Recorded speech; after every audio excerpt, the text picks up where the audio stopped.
And welcome back. This is Eventually Late. I'm your host, Brent Carlson. Well, China has unveiled the world's first sixth-generation fighter jet that has no tail and exhibits maneuverability not seen before. The exact capabilities of the jet are still unknown, but many aerospace experts have stated that the plane will be really good at math. Seems a little stereotypical. Well, AT&T customers Judith and Frank Dixon got a dose of sticker shock when they opened up their latest phone bill to discover charges of over $3,700. They immediately contacted the fraud department to report the crime right after they posted this picture as a thumbnail for their newest OnlyFans page. Oof. I don't know if that's a granny thing. Ugh. Well, Germany is once again pushing the boundaries of weird sex stuff as a pair of entrepreneurs has opened up the first AI-based brothel in Berlin, where customers can choose their very own sex robot to grant their every sensual request. When questioned about the health concerns of the robots, the owners had no comment other than to say they were opening up this car wash next door. I never can remember what the German word for car wash is. It's something kind of funny sounding. Well, at the risk of beating a dead robot, futurist Dr. Ian Pearson is predicting that men will be having more sex with robots than with actual women in 2025. In an interview, Pearson stated that he anticipated humanity, quote, will start to see some forms of robot sex appearing in high-income and very wealthy households. Well, I guess it's true what they say. If you're a high-income, very wealthy man having sex with a robot, you are officially the ugliest son of a bitch on the planet. It's hard to argue with. I mean, you got a lot of tools at your disposal. Well, the hits keep coming as yet another NFL star's property has been broken into. Dallas Cowboy quarterback Dak Prescott's wife's car was reportedly broken into and had over $40,000 worth of goods stolen. The police, however, are declining to press charges as it was reported that Prescott threw the stolen goods directly at the robbers. That's why he gets paid the big bucks. Well, more information is surfacing from the October robbery of Travis Kelce's Kansas City mansion.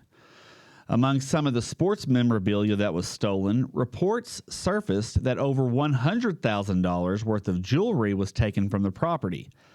Police have called this incident one of the most brazen break-ins in Kansas City history, with one of the gayest stashes of stolen goods ever taken. I think that's a little judgmental. Well, Kansas City fans are nervous about their final two games as Patrick Mahomes' wife is expecting to deliver their first baby within the next month. Although the Chiefs have locked up the number one seed in the AFC, fans are still anxious about their team losing momentum. In an attempted gesture to get on the good side of fans, Brittany Mahomes released this sonogram of the future baby Mahomes. Looks familiar. Well, Christmas trees sported a new look this year as many Americans went with what people are calling skinny trees due to the modern American home shrinking in size. But after further investigation, it was found that the houses aren't smaller, the people are just getting bigger. I love that show. Well, in his final weeks, President Biden is making more moves by commuting all federal death row inmates' sentences to life in prison, except for three: Benedict Arnold, Hans Gruber, and Judas Iscariot. I don't know how he's going to enforce those. That's out of his jurisdiction. Well, some interesting laws have resurfaced in the blue state of Colorado, including one that prohibits any cars from being bought on a Sunday. Another odd law requires all homeowners to keep the weeds on their property maintained at all times, while at the same time requiring homeowners to smoke weed all day, every day, all of the time. Seems a little contradictory. Well, the new travel trend, mattress runs, has become popularized over the last 2 years, where people book hotel rooms in order to earn free nights or discounts without actually showing up to the hotel. Although the success of the scheme with the hotels is hit and miss, the fake travelers have a 100% success rate of subletting their fake reservations to adulterers everywhere. I think I know that guy too. Well, the Grinch has struck again as he helped ruin a drug-dealing family's Christmas last week in the South American country of Peru. While the undercover cop wore the costume to help teach the public what can happen to you when you deal drugs, more information was actually gleaned from the photograph than was wanted. 1. Don't wear your Be Grateful shirt on drug making day. 2. Check yourself for tumors. 3. Wear boxer briefs when you're in your comfy shorts. And 4. If you're trying to stay undercover, don't wear a cap with your name on the bill. I mean, that's good advice. That's good advice. Well, continued tensions have been reported at the studios of ABC as hosts George Stephanopoulos and David Muir's professional rivalry continues to spill out from the green room onto the studio floor. While there has been no video evidence of the two hosts arguing, this undercover photo was leaked through social media. Again, they look familiar.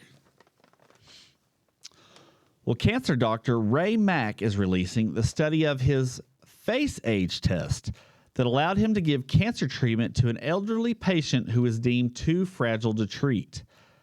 The AI-based model uses photographs of a patient to help predict how long a cancer patient might live after treatment. And according to this photograph, there are 3 people in Peru who have about 30 minutes left in life. It's a hard life down there. Well, in a study published in the December edition of the Journal of Earth and Space Science, researchers found that several buildings on the Miami coastline have sunk into the ground by 2 to 8 centimeters over the last 7 years. Many experts are pointing to the rising sea levels and heavy pumping of the underground water supplies as reasons for the sinking. To help put this into perspective, geologists are saying it closely resembles what would happen if just one of the Olsen twins jumped into the ocean. Seems like a pretty minimal effect. Well, the woke mob leaves no one behind, as the popular game Dungeons & Dragons is changing many of the terms used throughout its games. Led by a sociology PhD student at NYU, several words will now be made more inclusive for all lifestyles. In related news, I don't know if I see the connection there. Well, everybody, thanks for joining us tonight. This is Brent Carlson with Eventually Late. Be sure to hit that like and subscribe button and hit that notification bell. Thanks for joining us.